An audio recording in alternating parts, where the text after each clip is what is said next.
So good morning बच्चों, कैसे हैं आप लोग। आई होप कि आप लोग अच्छे होंगे और घर पे पढ़ाई कर रहे होंगे। तो बच्चों आज हम लोग स्टार्ट करने जा रहे हैं class 10th physics, light reflection and refraction. इसके पहले हम लोग ने इसमें लाइट के रिफ्लेक्शन पार्ट कर लिया है, जो आपको आई बटन में मिल जाएगा।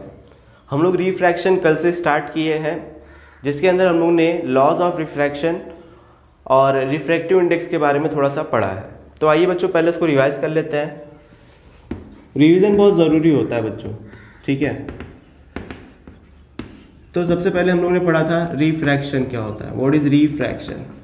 सो refraction is the phenomena in which light bends when it's move from one medium to another medium. देखिए बच्चों, रिफ्रैक्शन के लिए जो मीडियम है उसका ट्रांसपेरेंट होना ज़रूरी है, क्योंकि अगर ओपेक मीडियम होगा, अब ओपेक मीडियम क्या होता है, जिसमें से लाइट जो है क्रॉस नहीं करती है ना, उसे ओपेक मीडियम कहता है। तो आपका क्योंकि यहाँ पे बेंडिंग ऑफ लाइट हो रहा है, तो बेंडिंग ऑफ लाइट कब हो रहा है, जब एक मीडियम से दूसरे मीडियम में जा रही है। तो जब एक मीडियम से दूसरे मीडियम में जाएगी नहीं तो उसमें रिफ्रैक्शन होगा ही नहीं, ठीक है। तो रिफ्रैक्शन के लिए ट्रांसपेरेंट मीडियम का होना ज़रूरी है। दूसरा हम लोग ने इसके बारे में स्टडी किया था laws of refraction, laws of refraction. So क्या क्या लॉज है, तो पहला लॉ क्या था बच्चों कि the incident ray, the normal and refracted ray all lie in the same plane, right. Second law क्या था, the sine of the ratio of the sine of the angle of incidence to the sine of the angle of refraction is always constant and that constant value is known as refractive index of the medium, right, and it is known as Snell's law. इसी को हम लोग Snell's law भी कहते हैं। तो अब refractive index क्या होता है, तो हम लोग ने रिफ्रैक्टिव इंडेक्स को डिनोट किया था एन से, और एन बराबर क्या हो जाएगा आपका, एन बराबर हो जाएगा speed of light in air to the speed of light in medium. तो ये आपका किसका रिफ्रैक्टिव इंडेक्स आ गया, this is the refractive index of that medium. अगर ये वाटर होता तो ये speed of light in water हो जाती, ठीक है। तो ये रिफ्रैक्टिव इंडेक्स ऑफ वाटर हो जाएगा बच्चों। आई होप कि आपको क्लियर हो रहा है सारी चीज़ें। फिर उसके बारे में हम लोग ने पढ़ा था relative and absolute refractive index. Absolute refractive index क्या होता है बच्चों कि जब भी आप दो मीडियम लेते हैं और उसमें से एक मीडियम क्या है, एयर है, तो उसे हम लोग एब्सोल्यूट रिफ्रैक्टिव इंडेक्स बोलते हैं और उसको डिनोट करते हैं जैसे ये रिफ्रैक्टिव इंडेक्स ऑफ वाटर कितना होता है 4/3, राइट। तो इसका ये किसके रिस्पेक्ट में है, तो इसमें दूसरा मीडियम कौन सा है आपका, एयर है। यहाँ पे लिखो या फिर यहाँ पे लिखो। तो एयर हम लोग जनरली लिखते नहीं है, तो उसी को हम लोग क्या बोलते हैं, एब्सोल्यूट रिफ्रैक्टिव इंडेक्स। जब भी हम लोग एयर के रिस्पेक्ट में लेते हैं तो उसे एब्सोल्यूट रिफ्रैक्टिव इंडेक्स कहेंगे। जैसे रिफ्रैक्टिव इंडेक्स ऑफ ग्लास कितना होता है 3/2, राइट। ये किसके रिस्पेक्ट में बच्चों, ये एयर के रिस्पेक्ट में, ठीक है। नहीं लिखा है तो बाय डिफ़ॉल्ट आपका एयर के रिस्पेक्ट में। तो जब भी ऐसे आपके रिफ्रैक्टिव इंडेक्स लिखे होंगे तो वो रिफ्रैक्टिव इंडेक्स क्या आपको रिप्रेजेंट करेगा, absolute refractive index. Relative refractive index में बच्चों दो टर्म्स होंगे, जैसे ऐसे होगा। इसका क्या मतलब है, refractive index of water with respect to glass, refractive index of water with respect to glass, ठीक है बच्चों। अब इसका ये मतलब है, इसको हम लोग ऐसे भी लिख सकते हैं NW/Ng, ठीक। तो इसको हम लोग ऐसे लिख सकते हैं। अब ये क्या है, ये आपका एब्सोल्यूट रिफ्रैक्टिव इंडेक्स है। देखो यहाँ पे सिर्फ एक ही टर्म है, तो ये है आपका एब्सोल्यूट रिफ्रैक्टिव इंडेक्स। तो दो मीडियम है यहाँ पे, वाटर और ग्लास का, और वाटर और ग्लास का जो रेशियो हो जाएगा, एब्सोल्यूट रिफ्रैक्टिव इंडेक्स का रेशियो जो हो जाएगा वो आपका रिलेटिव रिफ्रैक्टिव इंडेक्स हो जाएगा, ठीक है बच्चों। क्वेश्चन में पूछता है बच्चों आपको what is the unit of refractive index. अब बच्चे कंफ्यूज हो जाते हैं, तो यहाँ से हम लोग यूनिट निकाल लेते हैं। देखो स्पीड ऊपर भी है, स्पीड नीचे भी है, यानी मीटर पर सेकंड ऊपर भी आएगा और नीचे भी मीटर पर सेकंड आएगा, और दोनों क्या हो जाएंगे आपके, कैंसिल आउट हो जाएंगे। यानी refractive index has no unit, that means it is a unitless quantity, ठीक है। और एक आप मुझे इलेक्ट्रिसिटी में हम लोग ने पढ़ा था एक यूनिटलेस क्वांटिटी, वो आप मुझे बताएंगे कि कौन है। तो बच्चों बहुत लोग बच्चे कंफ्यूज हो जाते हैं कि ऑप्टिकल डेंसर मीडियम क्या होता है। तो बच्चे कंफ्यूज हो जाते हैं कि जो डेंसिटी हम लोग पढ़ते हैं मास अपॉन वॉल्यूम, ये सेम उसी से रिलेटेड वर्ड है। तो आंसर है नो, ऐसा कुछ नहीं है। ये जो चीज़ है ये उसकी मास डेंसिटी कहलाती है, यानी उसके छोटे से वॉल्यूम में कितना मास कंटेन है ये वो रिप्रेजेंट करता है। बट ऑप्टिकली डेंसर मीडियम और ऑप्टिकली रेयर मीडियम इससे टोटली डिफरेंट है। ऑप्टिकली डेंसर मीडियम का मतलब ये है और ऑप्टिकली रेयर मीडियम का ये मतलब ये है कि उसमें से लाइट की जो स्पीड है वो कितना ज़्यादा और कितना कम हो रही है, ठीक है। जिसमें स्पीड ऑफ लाइट ज़्यादा होगी वो ऑप्टिकली रेयर मीडियम होगा, जिसमें स्पीड ऑफ लाइट कम होगी वो ऑप्टिकली डेंसर मीडियम होगा, ठीक। जैसे कि हमारा जो केरोसिन है और वाटर जो है, केरोसिन का जो डेंसिटी होता है, ठीक, वो कम होता है वाटर से, बट उसका जो ऑप्टिकली वो क्या होता है, डेंसर मीडियम होता है एज कम्पेयर टू वाटर, है ना। तो यहाँ पे उल्टा हो रहा है। जब डेंसिटी हम लोग देखेंगे किसका, केरोसिन का और वाटर का, जब मास डेंसिटी कंपेयर करेंगे तो किसका ज़्यादा आएगा, डेंसिटी ऑफ वाटर ज़्यादा आएगा। बट अगर हम लोग इन दोनों में कौन सा ऑप्टिकली डेंसर है कौन सा रेयर है, तो जो केरोसिन है ये ऑप्टिकली, ये इसका जो रिफ्रैक्टिव इंडेक्स होगा वो ज़्यादा होता है एज कम्पेयर टू वाटर, ठीक है। तो ये जो रिफ्रैक्टिव इंडेक्स है, रिफ्रैक्टिव इंडेक्स से हम लोग ये बता सकते हैं कि कोई मीडियम कितना ज़्यादा ऑप्टिकली डेंसर है या फिर रेयरर है, राइट। तो ऑप्टिकली डेंसर और रेयरर का मतलब ये हुआ कि उसमें स्पीड ऑफ लाइट किस हिसाब से चेंज हो रही है। अगर स्पीड ऑफ लाइट कम है तो इसका मतलब वो डेंसर मीडियम है, स्पीड ऑफ लाइट ज़्यादा है इसका मतलब वो रेयरर मीडियम है, राइट। चलिए अब हम लोग आगे पढ़ते हैं।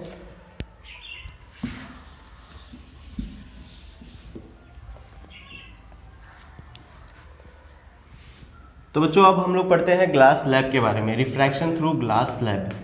ये आपके प्रैक्टिकल में भी है तो इसीलिए इसको ध्यान से देखिएगा। Refraction through glass slab.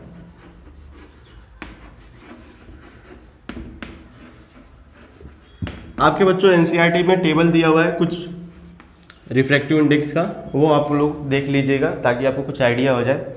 आप ग्लास का याद रखेंगे 3/2 होता है रिफ्रैक्टिव इंडेक्स ऑफ ग्लास जो होता है 3/2, और रिफ्रैक्टिव इंडेक्स ऑफ वाटर जो होता है 4/3। ये आप याद रखिएगा, ठीक। अगर याद नहीं है तो भी आपको एक क्वेश्चन में दिया जाता है, फिर भी जब याद रहता है तो अच्छी बात है। तो हम लोग पढ़ेंगे रिफ्रैक्शन थ्रू ग्लास स्लैब। तो ग्लास स्लैब क्या होता है बच्चों, तो glass slab is a optical device in which two faces are parallel, two opposite faces should be parallel. जैसे ये आपका रेक्टेंगुलर शेप का होता है,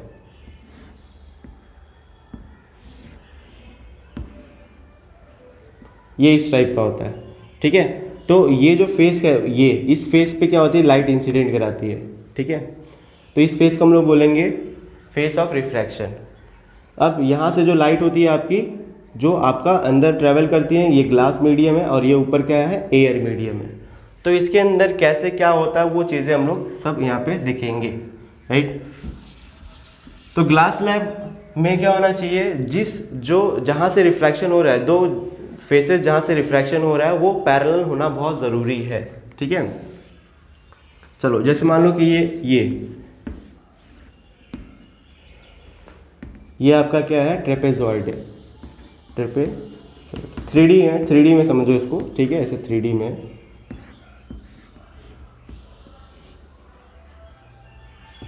तो बताओ ये आपका ग्लास स्लैब कहलाएगा कि नहीं कहलाएगा, ठीक है। इसका आंसर मुझे आप कमेंट बॉक्स में लिख के बताइएगा।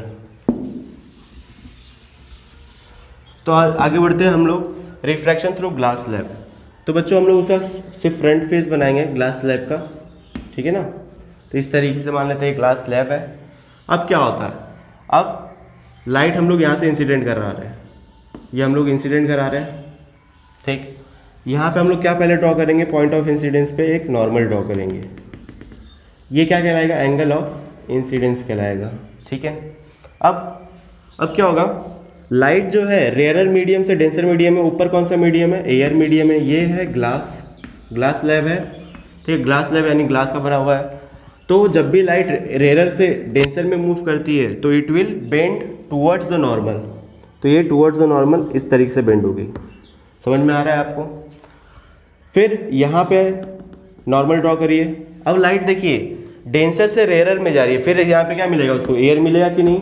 तो डेंसर से एयर में जाएगी तो it will bend away from the normal, और ये क्या हो जाएगी, इस तरीके से बेंड हो जाएगी अवे फ्रॉम द नॉर्मल, इस तरीके से। ठीक है, तो ये सारा फिनोमेना होगा। इस एंगल को हम लोग बोलेंगे एंगल ऑफ इमर्जेंस। ये कौन सा एंगल है? Angle of emergence. इमर्जेंस यानी यहाँ से इमर्जेंस हो रहा है। ये रे कौन सी है? इसे बोलेंगे इमर्जेंट रे। इमर्जेंट रे। देखो ये एंगल क्या होता है, इसे मान लेते हैं R1 और इसे मान लेते हैं R2। अब आपको प्रूफ करना है बच्चों, आपको बोला जाता है कि प्रूफ करिए कि जो इंसिडेंट रे है और जो इमर्जेंट रे है they are parallel to each other. तो आइए हम लोग इसको प्रूफ करते हैं। तो देखिए बच्चों, अगर हम लोग यहाँ का रिफ्रैक्टिव इंडेक्स एयर मान लें, ठीक है, एन ए मान ले, यहाँ का रिफ्रैक्टिव इंडेक्स एन जी मान ले, यहाँ का रिफ्रैक्टिव इंडेक्स एन ए हो जाएगा, है ना, क्योंकि एयर है। तो अगर हम लोग स्नेल्स लॉ लगाएंगे तो स्नेल्स लॉ क्या कहता है कि the refractive index of the medium यानी ग्लास का, इसके रिस्पेक्ट में ग्लास का विथ रिस्पेक्ट टू एयर, तो इसको हम लोग क्या लिखेंगे, साइन आई अपॉन साइन आर। तो यहाँ पे आपका क्या हो जाएगा, साइन आई अपॉन साइन R1। ठीक है ना, यही इंसिडेंस एंगल है और ये रिफ्रैक्टिव एंगल है, राइट। अब ये आपका इस फेस पे हम लोग लगा दिया, इस फेस का नाम देते हैं ABCD। तो ये हो जाएगा on applying Snell's law on face AB।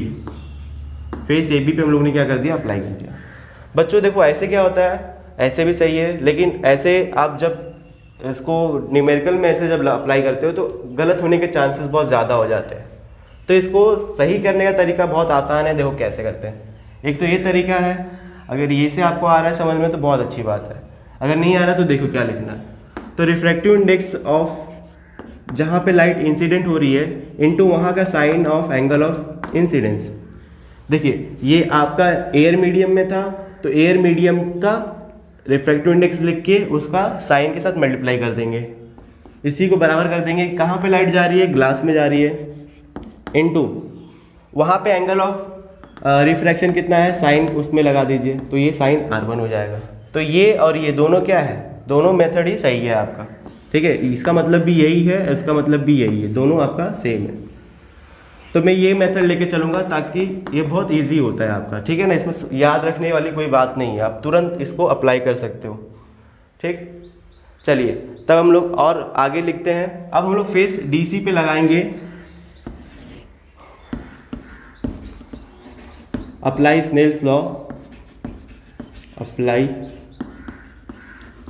Snell's law on face DC face पे हम लोग लगाते हैं। अब बच्चों बताओ, आप लोग मुझे बताओ, पहले हम लोग यहाँ का रिफ्रैक्टिव इंडेक्स लिखेंगे और वहाँ पे एंगल ऑफ इंसिडेंस कितना है। अब देखो ये एंगल जो R2 है ये एंगल ऑफ इंसिडेंस हो जाएगा इस फेस के लिए, ठीक है ना, तो ये एंगल ऑफ इंसिडेंस हो जाएगा इतना। तो ये NG इंटू क्या लिखेंगे, sign R2 is equals to, फिर कहाँ पे जा रही है लाइट, एयर में जा रही है, तो उसका रिफ्रैक्टिव इंडेक्स इंटू वहाँ पे एंगल ऑफ जो आ रहा है आपका, एंगल क्या आ रहा है, sine E, angle of emergence, right. तो यहाँ से आपका ये सेकेंड इक्वेशन आ गया, ठीक है।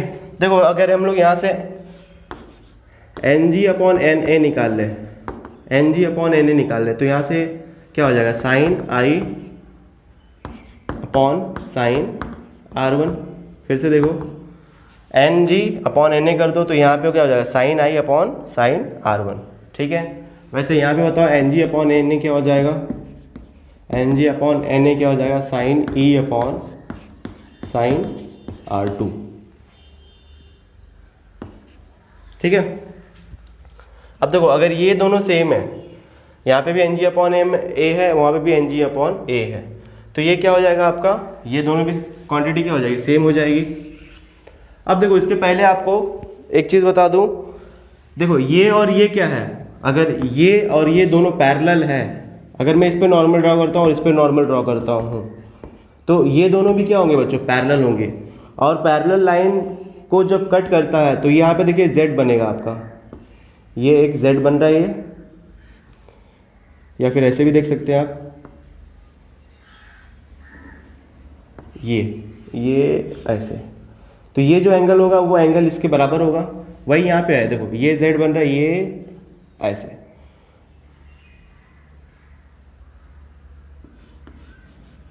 ये एंगल है R2।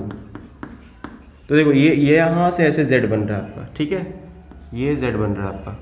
तो R1 बराबर क्या हो जाएगा बच्चों, R2 from figure R1 is equals to R2। क्यों, क्योंकि ये कैसे है, अल्टरनेट एंगल है बच्चों, अल्टरनेट एंगल है, ठीक है। अब आ जाते हैं यहाँ पे, ये इक्वेशन आपका फर्स्ट है, ये इक्वेशन सेकंड है। तो इक्वेशन फर्स्ट और सेकंड से आपको क्या पता चल रहा है कि ये दोनों क्या हो जाएंगे, इक्वल हो जाएंगे। तो from first and second sine I upon sine R1 is equals to sine E upon sine R2, right. But R1 is equals to R2 है, अगर ये 30 है वो तो ये भी 30 होगा, साइन 30 ये क्या हो जाएंगे आपके, सेम हो जाएंगे, कैंसिल हो जाएंगे। तो यहाँ से क्या बच जाएगा बच्चों, sine I is equals to sine E। तो यहाँ से आ जाएगा sine I is equals to sine E। अब यहाँ पे आप क्या कर लो, साइन से साइन क्या हो जाएगा, कैंसिल। एक्चुअली में ऐसे होता नहीं बच्चों, हमको क्या लेना होता है साइन इनवर्स, बट समझने के लिए आप साइन को कैंसिल कर दो, ये क्या हो जाएगा I is equals to E।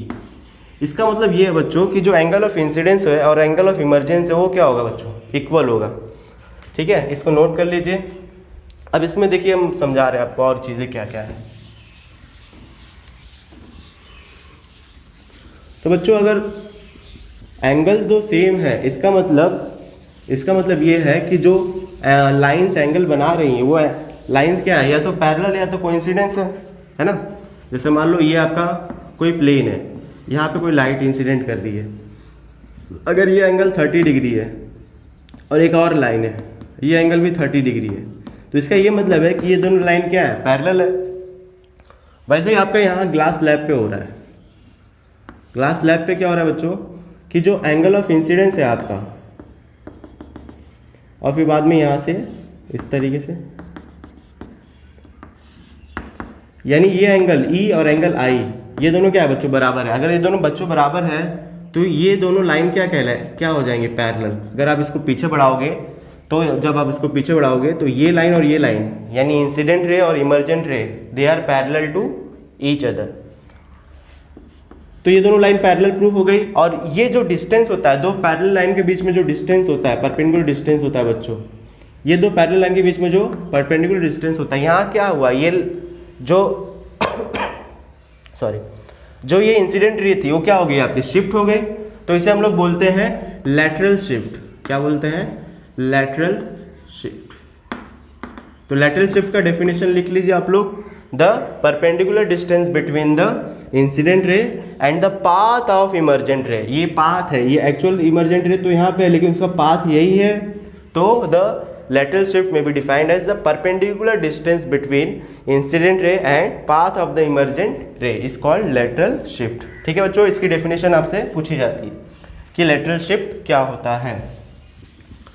चलिए, आई होप कि आपको ये समझ में आ गया होगा। अब मैं आपको एक क्वेश्चन दे रहा हूं, उसमें आप स्नेल्स लॉ लगा के और आंसर निकाल के बताइएगा मेरे को।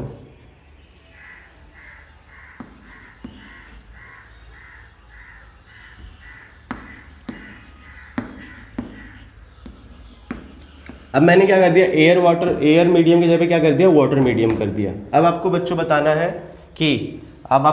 है कि इसमें जो एंगल ऑफ इंसिडेंस है और एंगल ऑफ इमरजेंस है उसमें क्या रिलेशन होगा। ठीक है, इसको ट्राई करिएगा, नहीं आएगा तो आपको मैं बता दूंगा। ठीक है,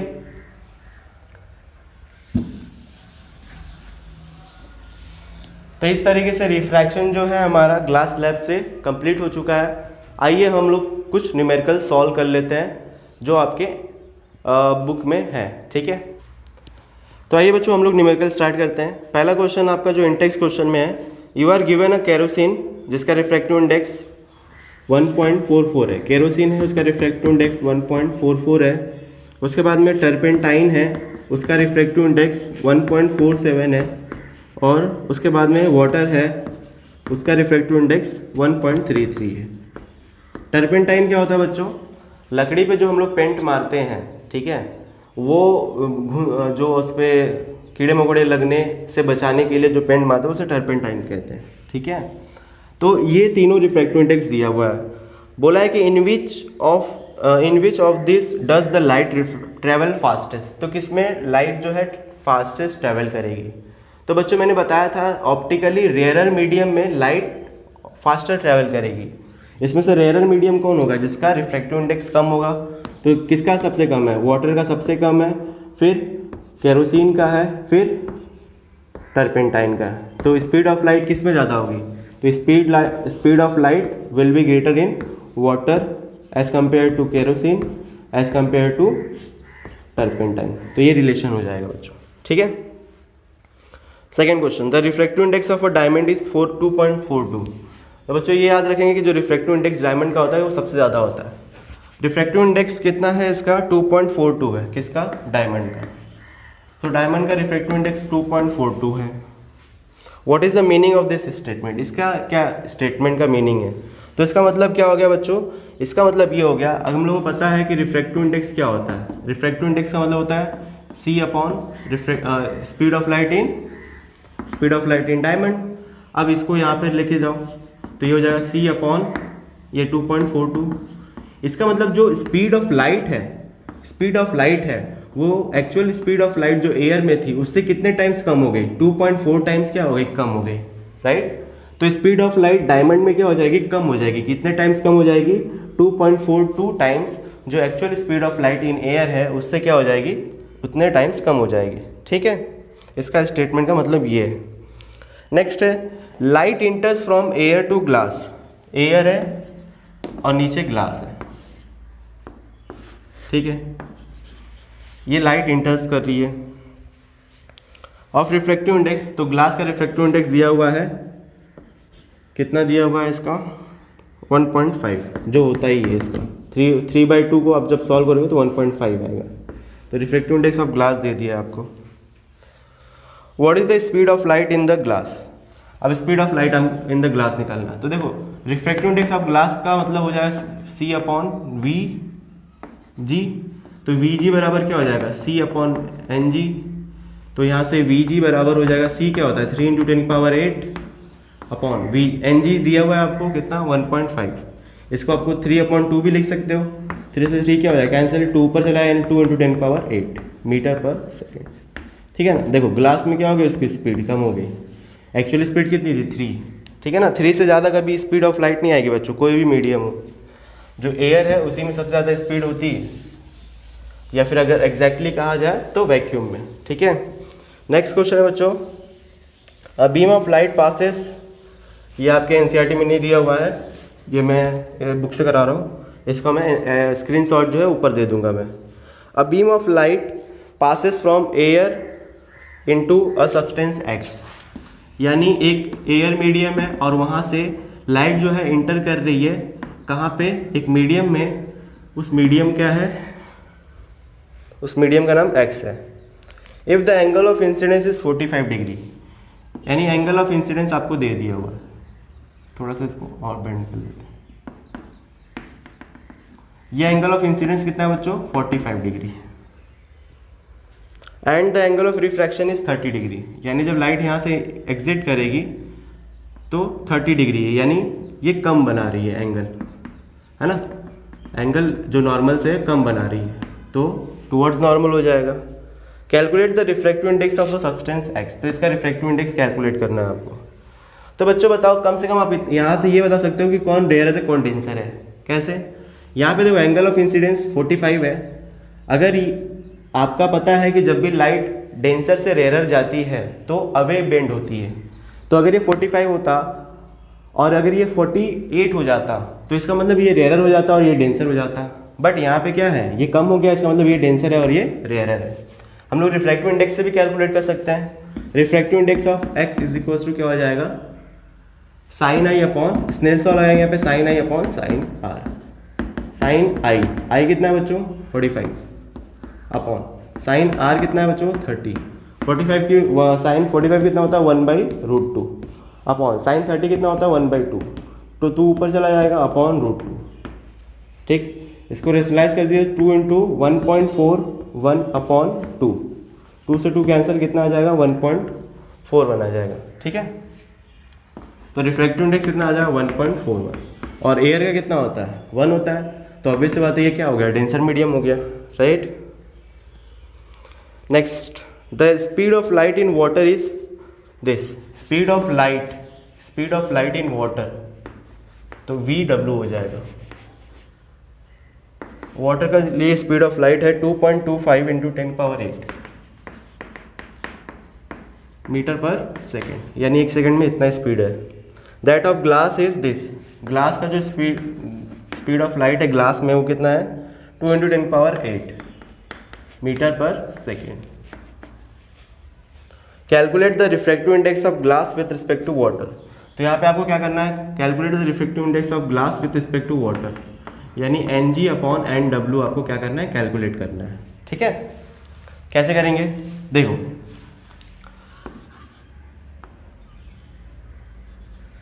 Ngw आपका हम लोग लिख सकते हैं Ng/Nw लिख सकते हैं बच्चों, बोलो ऐसा नो।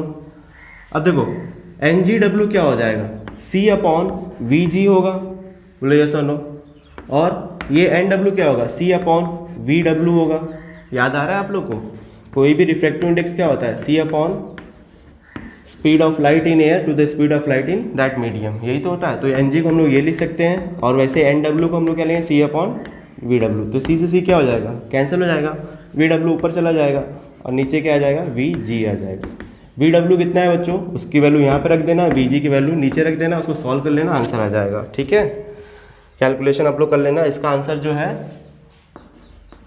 1.125 है, इसको सॉल्व कर लेना, देख लेना, आंसर आ जाएगा आपका। ठीक है,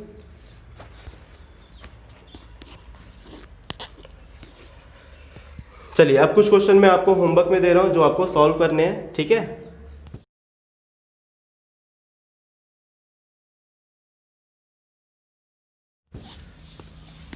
आज के लिए हम लोग बस क्लोज करते हैं। आई होप कि आपको आज का वीडियो अच्छा लगा होगा और समझ में भी आया होगा। कोई डाउट होगा तो आप मुझे पूछ सकते हैं, मेरा व्हाट्सएप नंबर भी है और फेसबुक पेज भी है फिजिक्स बाय AKS, नीचे उसका लिंक भी है, उस पर आप डाउट मुझे मैसेज कर सकते हैं या तो पोस्ट कर सकते हैं। ठीक है, जो भी मैं क्वेश्चन देता हूँ उसको आप सॉल्व करके वहीं पे मुझे सेंड किया करिए physics bye AKS Facebook channel पे, राइट। आई होप कि आपको अच्छा लगा होगा। Thank you so much.